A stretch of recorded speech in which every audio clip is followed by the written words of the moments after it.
Guys, welcome to my YouTube channel. मेरे channel में आपका स्वागत है। बात घुमा फिरा के नहीं, डायरेक्ट करते हैं। तो जब मैं प्रेग्नेंट थी 7 मंथ की, तो मैं जब डॉक्टर के पास गई थी क्योंकि मेरा वाटर लीकेज हुआ था उस समय पर। तो मैंने डॉक्टर को कॉल करके बोला था मुझे ऐसे प्रॉब्लम हुई। डॉक्टर ने बोला था आप आ जाओ, लेकिन मुझे नहीं पता था कि मेरे साथ उधर क्या होने वाला है, और अगर आपको ये चीज़ नहीं चाहिए तो आपको इससे बचने के लिए क्या करना चाहिए वो भी मैं आपको बताऊँगी। तो बने रहिए मेरे चैनल पर और वीडियो पूरा देखिए। तो जब मैं हॉस्पिटल पहुंची और वहाँ मैं सोचा कि शायद मुझे डॉक्टर के पास भेजा जाएगा, लेकिन मुझे डॉक्टर के पास नहीं भेजा गया। मुझे दूसरे डॉक्टर के पास ट्रांसफ़र किया गया। उसी हॉस्पिटल में 3rd फ्लोर में मुझे जाने के लिए बोल दिया। मेरा जो डॉक्टर थे उन्होंने दूसरे मतलब वहाँ पर एक रिसेप्शनिस्ट थे, उन्होंने कॉल करके बोला ऐसे प्रॉब्लम हो रहा है। उन्होंने बोला अभी मेरे पास मत भेजो, उन्हें एग्जामिनेशन के लिए ऊपर भेजो। तो मैं ऊपर तो नॉर्मल तरीके से चली गई। मेरे हस्बैंड मेरे साथ गए हुए थे। तो वहाँ पर जाने के बाद वहाँ नर्स और वहाँ अलग ही डॉक्टर थे। वहाँ मेरा वेजाइना एग्जामिनेशन होता, वहाँ के डॉक्टर्स अलग है। तो कुछ नहीं, मुझे बोला कि वहाँ 3-4 डॉक्टर आए। बाद में मुझे बोला गया कि क्या प्रॉब्लम हुआ था बताओ। तो मैंने उनको बोला कि मैम मैं वॉक कर रही थी, वॉक करते करते मुझे यूरिन जैसा महसूस हुआ, तो मैं गई। तो वहाँ मैंने देखा, मैं यूरिन करके उठी तो मुझे वाटर लीकेज जैसा कुछ हुआ। कितना हुआ, कैसा हुआ, क्या हुआ, उन्होंने सब पूछा। बाद में उन्होंने मुझे लास्ट में एक पैड भी दिया कि दोबारा से हो तो आप ये पैड लगाकर दोबारा आना। तो वो तो मैंने पैड नहीं लगाया था। सारी स्टोरी बताने के बाद उन्होंने मुझे बोला बेड पर लेट जाओ, और मेरे हस्बैंड से कुछ सामान मंगाया कि आप मेडिकल से जाकर ये सब सामान लेके आ जाओ। तो मुझे पता नहीं, मुझे डर, तो मैं बोला क्या करेंगे पता नहीं, लेकिन मुझे महसूस हो गया था ये कुछ ना कुछ चेक करने वाली है। तो बाद में उन्होंने मेरे हस्बैंड से सामान मंगाया, मेरे हस्बैंड सामान लेकर आए। वहाँ डॉक्टर्स आए, उन्होंने बोला आराम से रिलैक्स होकर लेटना, हमें आपका वेजाइनल से चेक करना पड़ेगा कि आपका एमनियोटिक फ्लूइड जिसमें बच्चा है वो कहीं से लीक तो नहीं हो रहा है, कहीं से मतलब वो होल तो नहीं हो हल्का सा। तो मैंने बोला ठीक है। मुझे नहीं पता था कि इतना पेन होने वाला गाइस, लेकिन एक टाइम ऐसा आ जाता है ना कि आप वो पेन बर्दाश्त कर सकते हो।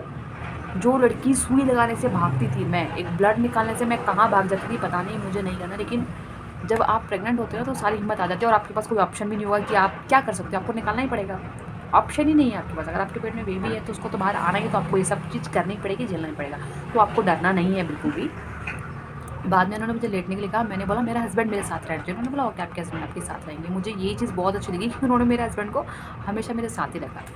बाद में उन्होंने मेरा जब चेक किया वेजल के थ्रू, उन्होंने मुझे क्या डाला पता नहीं, मैं इतना तेज़ से चिल्ला गई थी, बहुत तेज़ से, मतलब मुझे रोना आ गया, इतना पेन हुआ। उन्होंने बोला नहीं नहीं, आप कमर को नीचे रखो, ऊपर ऊपर नहीं करना कमर को, नहीं तो पता नहीं चलेगा। अब वो चीज़ इतनी पेन कर रही है अंदर जाके, तो क्या करें, आदमी ऊपर ही उठेगा ना। बाद में मेरे हस्बैंड ने मुझे बोला कि नहीं बेटा ऐसा मत करो, बेबी को प्रॉब्लम होगा। बाद में मैंने महादेव का नाम लेके बाबा बस आप ही के ऊपर छोड़ा बोल के मैंने अपनी कमर थोड़ी नीचे करी। बाद में उन्होंने चेक किया, उन्होंने बोला नहीं एमनियोटिक फ्लूइड से पानी नहीं आया है, बेबी अंदर सेफ है, लेकिन कहीं से उसमें हल्का एक होल हुआ था तो वाटर वहाँ से निकला है, लेकिन वो होल बंद हो चुका है। उन्होंने मुझे बोला ऐसा कोई भी काम मत करना, प्रॉपर बेड रेस्ट करना और ज़्यादा वॉक भी नहीं करना। तो मैं आपको इसलिए बोलती हूँ आप किसी की बात मत सुनना कभी भी। आपकी बॉडी आपको क्या कह रही है, आपको कितना वॉक करना चाहिए उतना ही करना, आप कितना काम कर सकते हो उतना ही करना। एक्सेस काम मत करना कि नहीं कहीं मेरा ऑपरेशन ना हो जाए, मुझे नॉर्मल डिलीवरी चाहिए। देखिए जो होना होगा वो अच्छा ही होगा आपके लिए। मैं क्या कह रही हूँ, आपकी बॉडी आपको जो कह रही है ना वो करना, एक्सेस काम मत करना, ठीक है, नहीं तो आपको प्रॉब्लम हो सकती है। उसके बाद मैं डॉक्टर से मिली, डॉक्टर ने मुझे बोला, मैं बोला मैम ये क्या था। उन्होंने बोला नहीं ऐसा होता है, हमें वजाइनल टेस्ट करना ही पड़ता है क्योंकि हमें पता चला कि बच्चा उसमें सेव है या नहीं। तो उन्होंने बोला आपका बेबी सेव है, लेकिन पानी कहीं से तो लीकेज हुआ था। देखो हमें ना जानकारी नहीं होती उस चीज़ की। एक्चुअली जब मैंने आपको बताया भी था कि हमारी बॉडी में जब हार्मोन्स ज़्यादा होने लगते हैं, एस्ट्रोजन का उत्पादन ज़्यादा होने लगता है, तो एक वाटर लीकेज होता है। वो ज़रूरी नहीं कि आपका एमनियोटिक फ्लूइड से ही बाहर आ रहा है, नहीं, वो एक नॉर्मल वेजाइना के थ्रू भी, आपका योनि के थ्रू भी एक वाटर लीकेज होता है, जैसे वाइट डिस्चार्ज होता है ना वैसा ही होता है।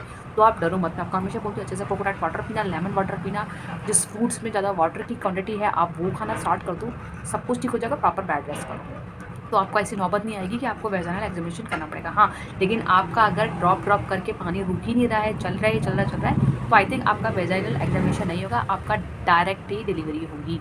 तो मेरा तो यही था, हो गया, स्टॉप हो गया था क्योंकि मैंने ज़्यादा ही कुछ काम कर लिया था चल के। तो अगर आपको ये सब चीज़ों से बचना है तो प्लीज़ कुछ भी ऐसा काम मत करना जिससे आपकी बेबी और आपको प्रॉब्लम हो। और मेरे घर के बाहर रोड है, मैं आपको हमेशा बताती हूँ, तो प्लीज़ अवॉइड करना इस आवाज़ को। अगर आप मेरे चैनल पे न्यू है तो please like subscribe my channel. Thank you, bye. Healthy रहिए, खुश रहिए, अच्छा खाइए।